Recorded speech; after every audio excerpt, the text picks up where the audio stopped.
guys, my name is Tim Blekicki, and I'm a board member with the Joseph Initiative. I would hesitate to call it my brainchild, but I did originally meet Karen Cowan based on the back of the idea of putting together what eventually became known as the Yes Chef Youth Culinary Program and eventually the competition.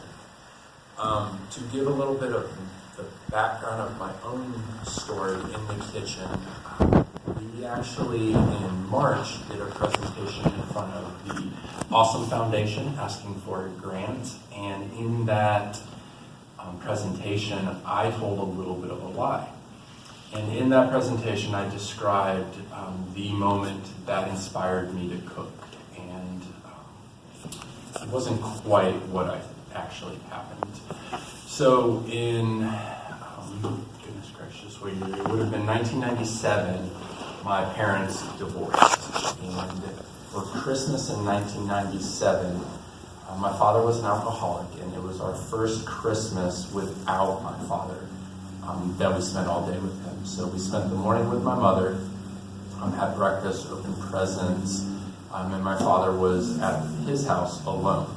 About midday, we went to his house, me and my sister, and found him quite inebriated, but happy to see us.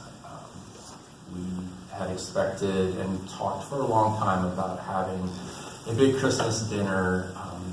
We weren't a family that had traditional meals per se. There weren't things that we marked holidays with or anything of that sort, but there were certain dishes we could request. Well, it just so happened that day, whether for personal reasons or whatever, that he found himself just inebriated enough that he fell asleep not too long after we got there and never awoke for the rest of the day. So I found myself at 15 years old with a hungry little sister on Christmas and no skills to feed her. And passed out father. And it was literally in that moment that I decided I needed to, at the very least, learn how to cook. That started me down the path of wanting to know how to cook and kind of appreciating what having those skills could provide you. In high school, I bounced around different restaurants. I spent time at fast food restaurants, at Huddle House, which make fun of Huddle House all you want, but I will maintain that short order cooking is some of the most, if you're doing it well, organized and fast-paced cooking you can possibly do. Diner cooking, it's not glamorous, but it is fast-paced, and all diner cooks across the world that do a good job have my respect. I went to college to be a high school history teacher, and got a few scholarships, but it wasn't quite enough to make ends meet. And so I began cooking in college. I went to Western Carolina University in Cullowhee, and a short 35, 45 minute jaunt up the mountain to ride Cashiers, North Carolina.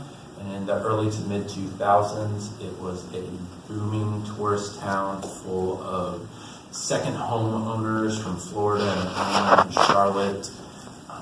They flock into the region over the summer and then quickly disperse back out, coming back for major holidays and the such.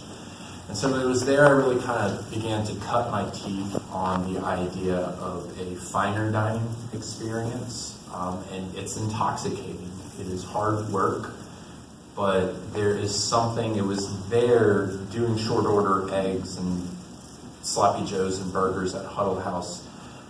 You're mostly just looking for substance when you go to a restaurant like that. When you are cooking for a higher caliber, that's not the right way to put it, a finer dining clientele, they're looking for an experience. And it was there that I kind of learned that food can be an experience that is kind of the avenue through which you experience other different things. You're not just feeding yourself, you're not just giving yourself nutrients, but it's kind of the centerpiece of gossip. It's the centerpiece of communing together with friends that you haven't seen in a while.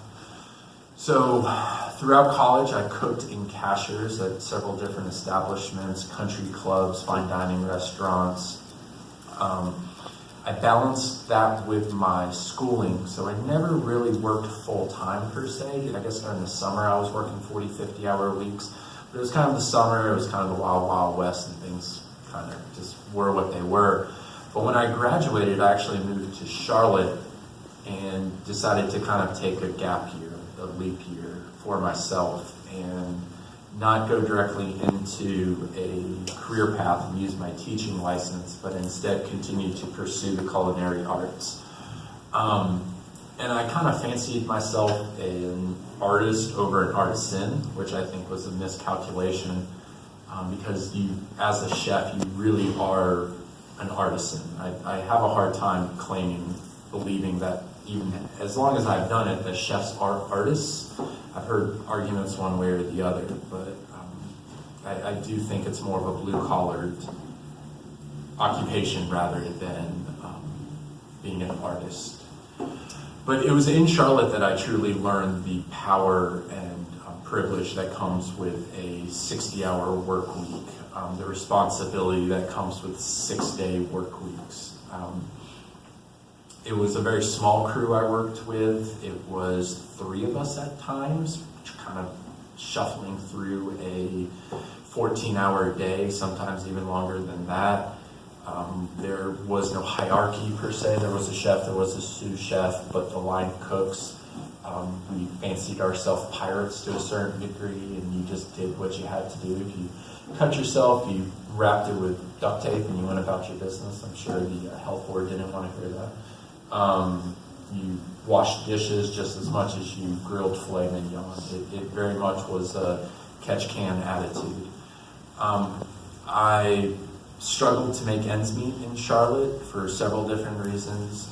The hospitality trade, unless you do kind of transcend into upper management and have the wherewithal to actually turn it into like an entrepreneurship adventure, also having the capability to create menus and kind of be the front face of the restaurant, not just the elbow grease in the back of the restaurant.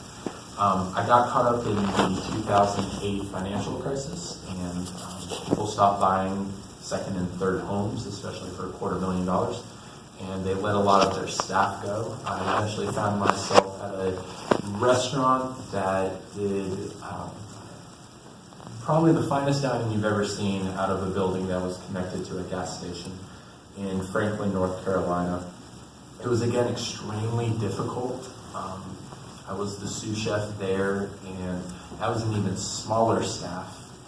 I was the only salaried employee on that crew, and it was very, very young individuals fresh out of high school that I was cooking beside. And one of the things about cooking that I've always enjoyed is that there is such an educational aspect to it. Very few people become lifers in it, and so you do kind of have this constant turnover of fresh meat, pun intended, that you get to educate and mold, and if they are blank slates, you can really inspire and send out into the world to see what they can do. And it was kind of there where I paired my love of education and cooking. And I don't know that I, until my last little time there, ever worked with anybody that was older than me, or even substantially close to my age. It was all teenagers and kind of young 20-year-olds. Eventually, I developed a herniated disc in my back, and short of having it being operated on, I just had to remove myself from that daily grind in the kitchen. And so in 2015, I hung up my apron, per se, and put my knives in the drawer. But have never lost my love of cooking, and immediately upon moving to Asheville, had experienced while I was in Charlotte a cooking competition, much like what we've created with the Yes Chef program, but it was on a smaller scale, and it was just for a small panel of judges with even younger kids than we've done now. But having seen how it operated and knowing that it can work on that scale, I knew in Asheville that we could take that model and scale it up and kind of have it face outwards to the community and turn it into not just a a wonderful program that is teaching those skills and allowing other chefs to, again, teach, which all good chefs, I guarantee you, kind of innately want to do, but teach youth the skills that I craved, even if they hopefully did not want to learn those skills for the same reasons I did. But also, as Asheville continues to grow and has such low unemployment, and it's so hard to find employees, create a generation of youth that are inspired to go into our kitchens and perpetuate forwards. So I hope, as this program grows, and I fully expect it to, that we can address certain issues with it. I think we can address issues such as gender inequality in the kitchen, and we will always strive to place youth under the mentorship of professionals and not have that situation of almost hazing. There's been a long time tradition of this happened to me, so I'm going to do it unto you in the kitchen, which I think is just self-detrimental and creates these misconceptions and misnomers. I don't necessarily know that we can address things such as low pay wages and lack of medical benefits and situations like that through this program, but I do hope we can inspire and have an honest conversation about it. I also think that we have been very deliberate in choosing the mentors that we have, and these are chefs who I think can have honest conversations with the youth about such things as mental health and substance abuse in kitchens, because that's something that, again, I think is very pervasive in the industry, and it's also a misconception. Between those two things, you can lose this generation after generation of employee. I hope everybody comes out on November 3rd, and I hope as we build to next year's program also that everybody gives us feedback and tells us what they would like to see in this program and how it can grow and how it can continue to connect neighbors.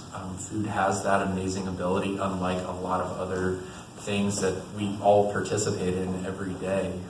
It's very strange to me that we've gotten away from the communal settings that you often see in cafeterias and food halls, and we've placed such a high priority on reservations and single tables and booths as opposed to that communal eating that, everything from social activities to churches always participate in, especially in Asheville since it is such a cornerstone industry. But I appreciate this opportunity to tell you guys my story. Thank you.